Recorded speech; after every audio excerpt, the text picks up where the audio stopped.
প্রিয় দর্শক, আসসালামু আলাইকুম। সবাইকে স্বাগতম জানিয়ে শুরু করছি আমার আজকের পর্ব।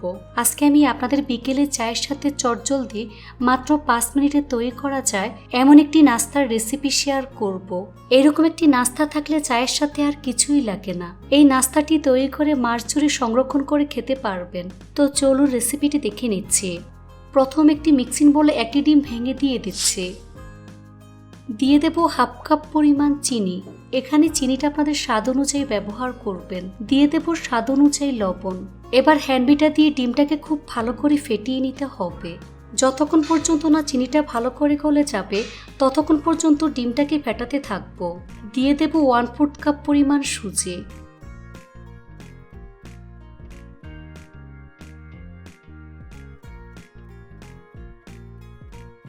এখন আমি এর মধ্যে 1 কাপ পরিমাণ ময়দা দিয়ে দিচ্ছি। আপনারা চাইলে আটা ব্যবহার করতে পারবেন। এবার সবকিছু একসাথে খুব ভালো করে মেখে নেব। খুব ভালো করে মিশিয়ে রুটির ডোয়ের মতো আমি তৈরি করে নেব।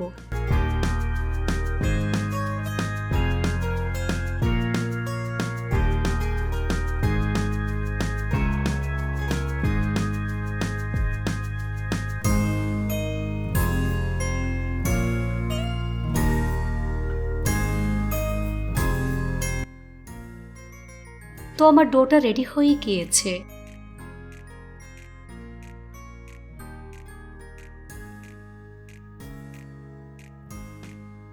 এবার হাতটা ধুয়ে পরিষ্কার করে নেব আর হাতের মধ্যে সামান্য পরিমাণ তেল মেখে নিতে হবে। এখান থেকে কিছুটা পরিমাণ মিশ্রণ নিয়ে নিচ্ছি।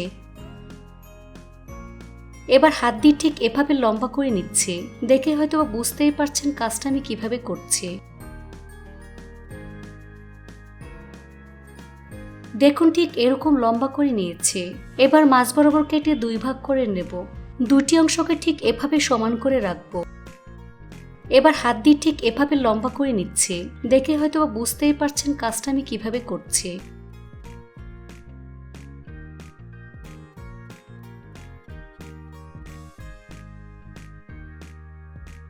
তারপর ছুরি দিয়ে ছোট ছোট করে কেটে নেব। চেষ্টা করবেন সবগুলোকে একই সাইজ করে কেটে নিতে, এতে করে দেখতে সুন্দর লাগবে। এবার এখান থেকে একটি অংশ নিয়ে তারপর হাতের তালুর মধ্যে নিয়ে এভাবে শেপ দিয়ে দিচ্ছি, অর্থাৎ কুল বড়ের মতো আমি শেপ দিয়ে নেব।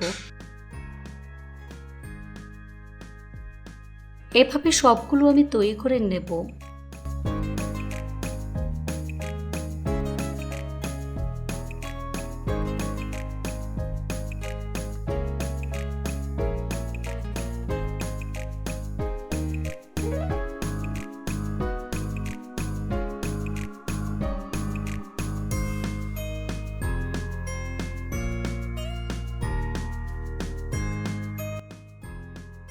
তো আমি সবগুলো একইভাবে তৈরি করে নিয়েছি।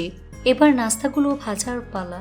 চুলায় একটি ফ্রাই প্যান বসিয়ে পরিমাণ মতো সয়াবিন তেল দিয়ে তেলটাকে হালকা গরম করে নিয়েছি। এবার গরম তেলে একে একে নাস্তাগুলো আমি দিয়ে দিচ্ছি।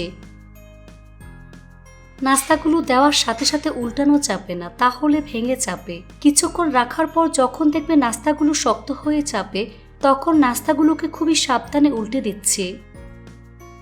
চুলার স্লো মিডিয়ামের মাঝামাঝি রেখে এই নাস্তাগুলোকে সময় নিয়ে ভাজতে হবে।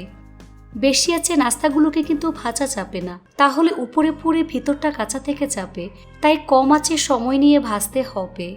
এভাবে কিছুক্ষণ পরপর উল্টে পাল্টে গোল্ডেন ব্রাউন কালার এবং ক্রিস্পি করে ভেজে নিতে হবে। এই তো আমার নাস্তাগুলো ভাজা হয়ে গিয়েছে। দেখুন খুব সুন্দর কালার চলে এসেছে।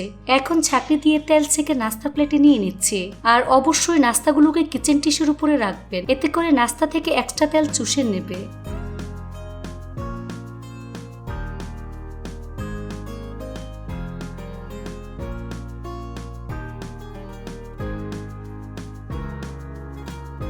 তো সবগুলো নাস্তা আমি একইভাবে ভেজে নিয়েছি। দেখুন নাস্তাগুলো দেখতে মাশাআল্লাহ কতটা সুন্দর এবং কতটা লোভনীয় হয়েছে।